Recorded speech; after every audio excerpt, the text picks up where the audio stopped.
Welcome to CMD news. నా పేరు దివ్య. నేటి వార్తా విశేషాలు. ములుగు జిల్లా కేంద్రంలో ప్రజా సంఘాలు భారీ ర్యాలీ. ఆపరేషన్ కగార్ ను తక్షణం నిలిపివేయాలంటూ భారీ ర్యాలీ నిర్వహించిన సంఘాలు అనంతరం క్యాంపు కార్యాలయంలో మంత్రి సీతక్కను కలిసి వినతి పత్రం సమర్పించిన ఆదివాసీ సంఘాల నేతలు. ఈ సందర్భంగా ఎరకల ములుగు జిల్లా ఐక్యవేదిక తరపున సంఘీభావం తెలిపారు. ఈ కార్యక్రమంలో జయసింగ్ రాథోడ్, పోరిక ఉదయ్ సింగ్, తుడుం దెబ్బ లక్ష్మీనారాయణ, పాలకుర్తి సమ్మయ్య, కురకుల విద్యాసాగర్, పాలకుర్తి తిరుపతి, గంగయ్య, సలహాదారులు పాపయ్య పాల్గొన్నారు.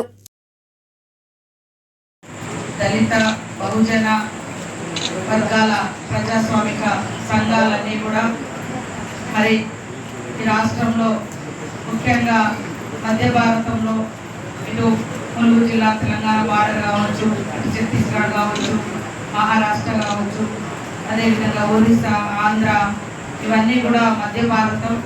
ఈ మధ్య భారతం అంతా కూడా ఆదివాసీలు విస్తారంగా జీవిస్తున్నటువంటి ప్రాంతం, అడవులు కొండలు ఉన్నటువంటి ప్రాంతం. ఈ ప్రాంతంలో గత సంవత్సర కాలంగా కేంద్ర బలగాలు పెద్ద ఎత్తున మోహరించి అక్కడ ఆదివాసుల జీవనానికి కూడా ఆటంకమైనటువంటి పరిస్థితులు తలెత్తాయని ఈరోజు ఈ సంఘాల ప్రతినిధులందరూ కూడా మరొకసారి నా దృష్టికి తీసుకురావడం జరిగింది. అదే కాకుండా అవన్నీ ఒక ప్రత్యేక పాలన కింద ఉండేటువంటి ప్రాంతాలు, 5th షెడ్యూల్ ప్రాంతాలు. మరి ఆ ప్రాంతాలలో స్వయం ప్రతిపత్తితో జీవించేటువంటి ప్రజలు, ముఖ్యంగా ఆదివాసీ ప్రజలు అడవులలో, అడవితో ఆదివాసీలకు చాలా అనుబంధం ఉంటుంది, జీవనాధారం ఉంటుంది. మరి మొన్న మేము కొన్ని వీడియోలు చూసినప్పుడు కూడా పెద్ద ఎత్తున మహిళలు కానీ, యువకులు కానీ, పురుషులు కానీ, ఆదివాసులు వాళ్ళ గోడు వెళ్ళబుచ్చుకుంటూ మేము బయటికి వెళ్ళలేని పరిస్థితి ఉంది.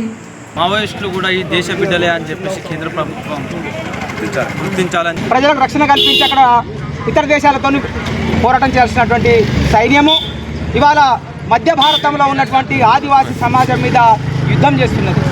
ఆదివాసీలు చేసినటువంటి నేరమేమిటి, ఆదివాసీలు చేసినటువంటి రాజ్యాంగ ఉల్లంఘన ఏంటి అని చెప్పి మేము ఇలా ఇక్కడి నుంచి ప్రశ్నించదలుచుకున్నాం.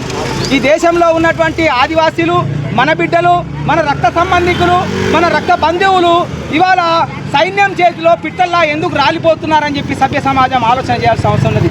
ముఖ్యంగా ఈ దేశంలో ఉన్నటువంటి Congress party, BJP party, CPI, CPM, ఈ దేశంలో ఉన్నటువంటి సమస్త పార్టీలు ఇవాళ ఆలోచన చేయాలి. ఆదివాసీలు టెర్రరిస్టులా, ఆదివాసీలు నక్సలైట్లా?